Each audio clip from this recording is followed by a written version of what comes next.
మనకు తెలిసినంత డూప్లికేట్ కాదు. సినిమాలలో సీరియల్లో చూపించాలంటే కొంచెం డూప్లికేట్. మనకు ఒరిజినల్గా వాల్మీకి రాసిన రామాయణం వేరే. అయితే మనకి ఎప్పుడైతే రాముడికి తెలియకుండా అసలు ఏది జరగదు. ఎందుకంటే ఆయన విష్ణుమూర్తి చిన్నప్పటి నుంచి భరతుని కంటే ఎక్కువగా ప్రేమించింది, అల్లారముద్దుగా పెంచింది కైక రాముడిని. ఇదందరికీ తెలుసు. కొడుకునన్నా పక్కకు పెట్టింది కానీ రాముడిని పక్కకు పెట్టారు. కౌశల్యకి కోపం వచ్చినా కూడా ఆ కోపాన్ని రాముడిని గుర్తిస్తారని ఆ రాముడిని తీసుకొని తినిపించేది. చంద్రుడు కావాలని ఏడుస్తూ ఉంటే కౌశల్యకి కోపం వచ్చి చంద్రుడిని ఎట్లా తీసుకురావాలని కోపం. అప్పుడు కౌశల్య పాలను తీసుకొచ్చి ఆ ఎదురుగా పెట్టి చంద్రుడు నీ దగ్గర ఉండడు ఆడుకోవడం వచ్చింది. ఆ పాలలో చేతులు పట్టుకుంటా బుగ్గలు అలా చేసింది కైక. తర్వాత ఆయన పెద్ద ఎదిగిన తర్వాత ఆయనకి అరణ్యానికి వెళ్ళాల్సిన సమయం ఆసన్నమైంది.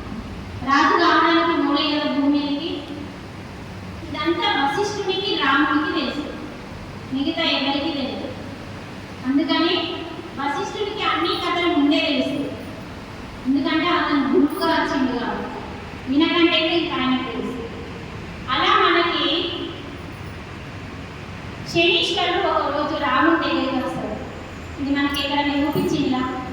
ఇక్కడ శనీశ్వరుడు ఒకరోజు రాముడి దగ్గరికి వచ్చి, ఇప్పుడు మీరు అరణ్యానికి వెళ్ళాల్సిన సమయం ఆసన్నమైంది, మరి నేను నీకు పట్టాలి అని. శనీశ్వరుడు రాముడిని పట్టాల్సింది నన్ను కాదు కైక మాత్రమే చెప్తాడు. చెప్పింది ఎవరు ఇక్కడ? రాముడు. అప్పుడు అప్పటి వరకు ఏ ఆలోచన లేని కైక మాట సడన్గా మందార రూపంలో వచ్చింది. చూడండి, మందార రూపంలో రావడానికి కూడా గత జన్మ ఉన్నది. వాళ్ళకి సంబంధించి వాళ్ళ అల్లుడిని వాళ్ళ తండ్రి అంటే కైక తండ్రి కొంచెం ఆయన మంచోడు కాదని చెప్పి కొంచెం శిక్షణ విధిస్తాడు మందార అల్లుడికి.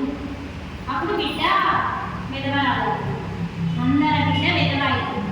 నీ బిడ్డని కూడా విధవరాలు చేస్తా అని చెప్పి నీ అల్లుడిని కూడా ఇలా చేస్తా అని మందార కక్ష కట్టి కైకతోని ఈ రాజ్యంలోకి వస్తుంది. అంటే అన్ని కనెక్షన్ పెట్టుకుంటాడు, కనెక్షన్తోనే వస్తాడు. మనం కూడా కనెక్షన్లతోనే వచ్చినామండి. లేకపోతే అన్నవాళ్ళగా నేను ఇట్లా కనెక్షన్ లేకుంటే కాదు.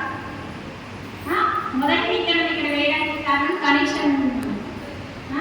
అలా మందార రూపంలో అయితే మనకి శనీశ్వరుడు ఎప్పుడైతే కైకమ్మ పడుతుందో అప్పుడు సరస్వతి దేవి నాలుగం మీద, ఆమె సరస్వతి దేవి ఈ నాలుగం మీద ఆమె పదాలని నడిపించిందే జ్ఞాన సరస్వతి, ఆ పలుకులను పలికించిందే జ్ఞాన సరస్వతి.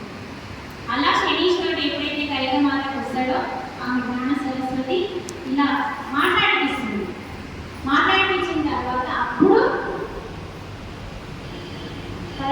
యుద్ధం అంతా అయిపోయిన తర్వాత అన్ని వేసుకున్న తర్వాత రాముడు అప్పుడు బయట పెడతాడు. ఎందుకంటే భరతుడు తల్లిని క్షమించడు, తల్లిని తల్లి అని పిలుచుడు మానేసింది, తల్లిని చూడడం మానేసింది, అన్ని మానేసింది, తల్లిని దూరం పెట్టింది.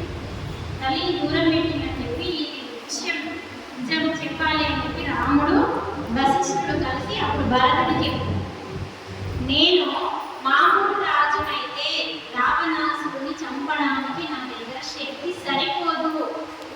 నేను కేవలం ఈ అవతారం ఎత్తి ధర్మాన్ని రక్షించడానికి భర్త, ఆ ధర్మాన్ని రక్షించడానికి కాపాడకుండా అధర్మంలో ఉంటున్న రావణాసురుని, మునులని, ఆడవాళ్ళని, పిల్లల్ని ఇబ్బంది పెడుతున్నాడని చెప్పి నిన్న భూమికి వస్తుంది. మరి ఆయనని సంపాదించడానికి అసలు రాజై కూర్చుంటే శక్తి ఉండదు, అంత రాజు అంత శక్తి ఉండదు. మరి రావణ బ్రహ్మకి చాలా శక్తి కదా, ఆ శక్తిని సంపాదించుకోవడం కోసం నేను సంసారానికి ఇంట్లో ఉండాలి, సన్యాసంగా ఉండాలి, మరి జనాలలో ఉండకుండా అరణ్యంలోనే ఎందుకు అంటే పవర్ఫుల్ ఎనర్జీ. అందుకే మనం ట్రెక్కింగ్ వల్ల ఎవరు చెప్తారు? ఎవరు? మన మహానుభావుడు.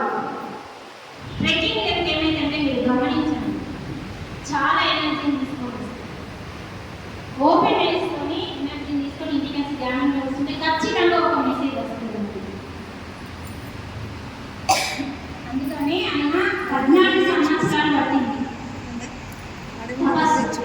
చూడండి, ఆయన కందమూలాలు మాత్రమే తిన్నాడు.